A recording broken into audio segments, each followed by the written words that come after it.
My 68-year-old neighbor told me something that completely broke my understanding of money.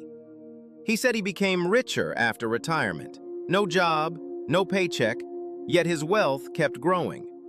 At first I thought it was impossible, until I discovered what was really happening. Last summer I was standing in my neighbor's backyard at a barbecue, paper plate in one hand, talking with a guy named Steve, who lives a few houses down from me. Steve is 68 and retired about 5 years ago.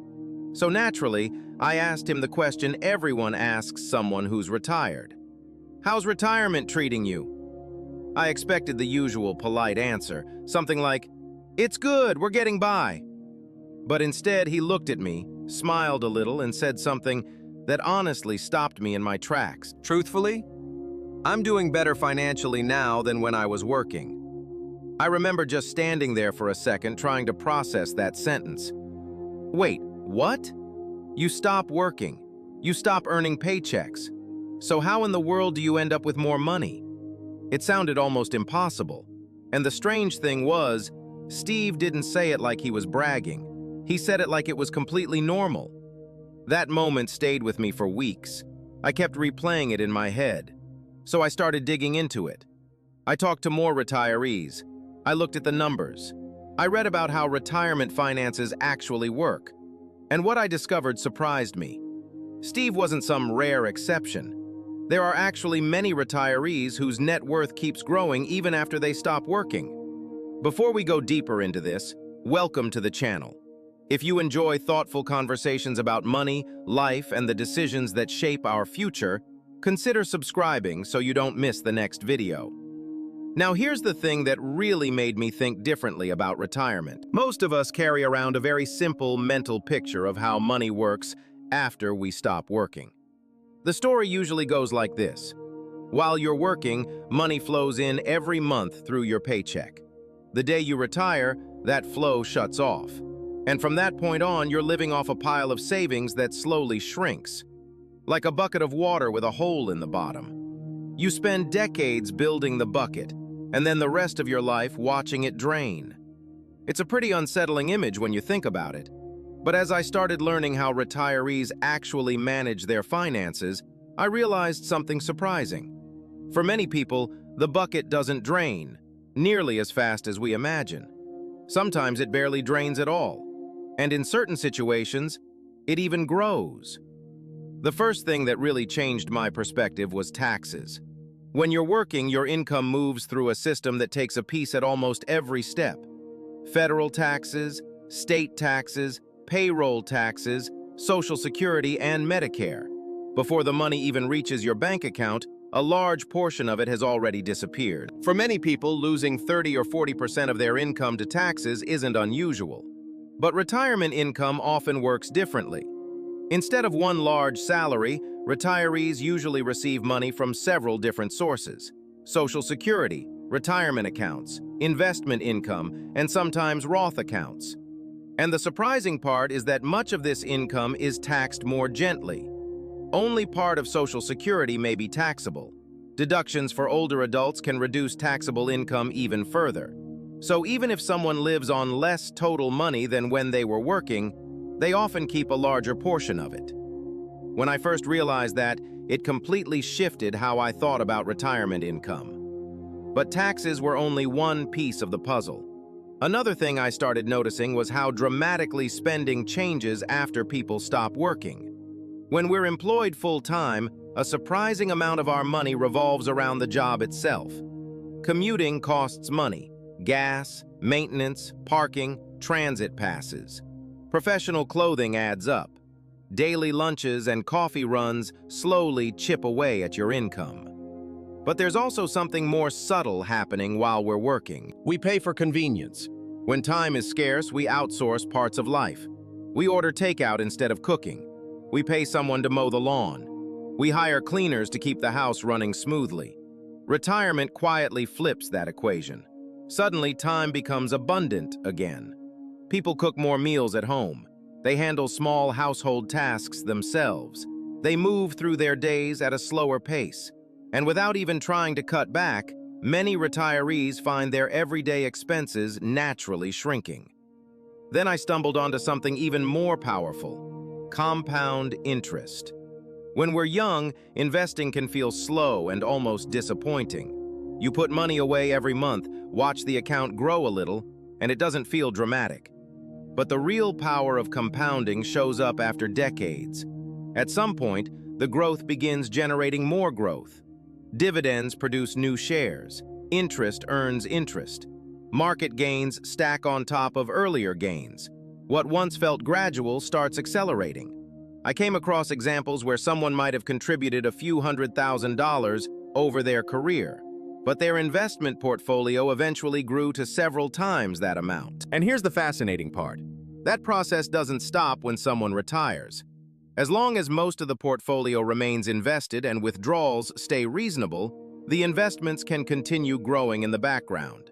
The money begins doing the work.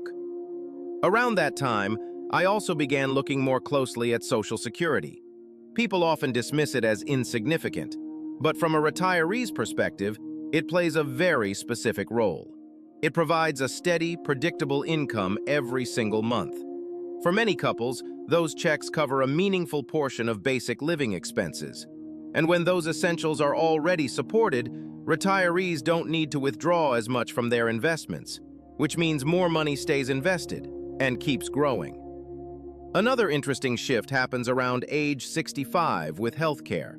Before that age, private health insurance can be extremely expensive without employer coverage.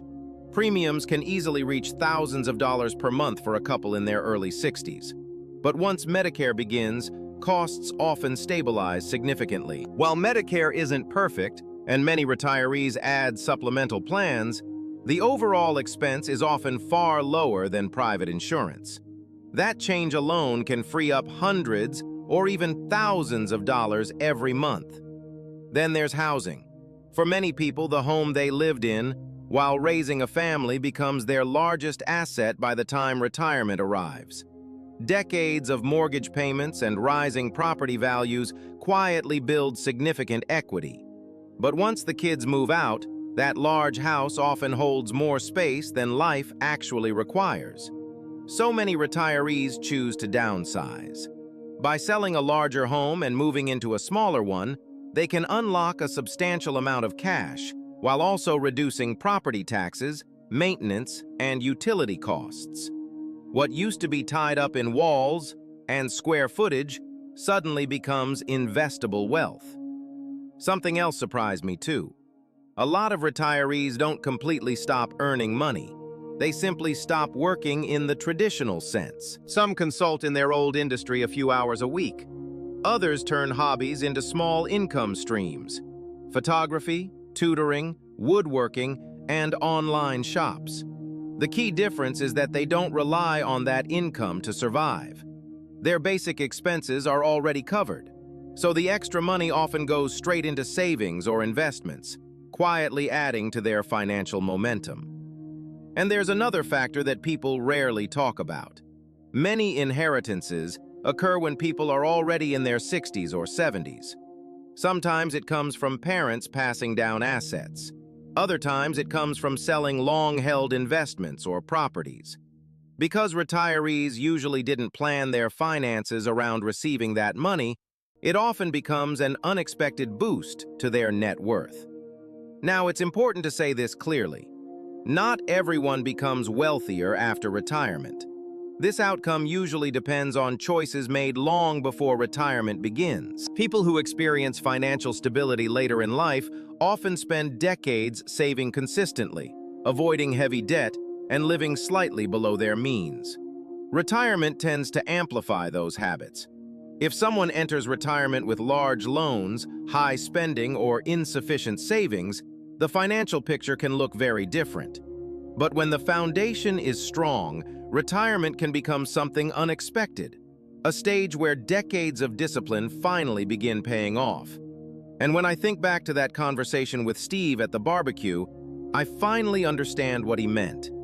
He wasn't earning a paycheck anymore, but taxes had changed, expenses had shifted, investments had matured, income streams were supporting his lifestyle. His wealth wasn't disappearing, it was evolving. And the biggest realization for me was this: Retirement isn't necessarily the financial cliff many of us imagine. For some people, it's simply a transition into a different financial system, one where time, discipline, and compound growth finally begin working together. When I think about that now, the real lesson becomes clear. Wealth in later life is rarely the result of one big financial decision. It's usually the outcome of thousands of small decisions made consistently over many years. Saving regularly, investing patiently, avoiding unnecessary debt, living slightly below your means. Those habits may feel small in the moment, but over decades they quietly built a financial foundation that can support you long after your career ends. So I'm curious about your perspective. Before hearing this story, did you think it was possible for someone to actually become wealthier after retirement? Share your thoughts in the comments so everyone can learn from different experiences. And if you enjoy conversations like this about money, life, and long-term thinking, consider subscribing to the channel to support future videos.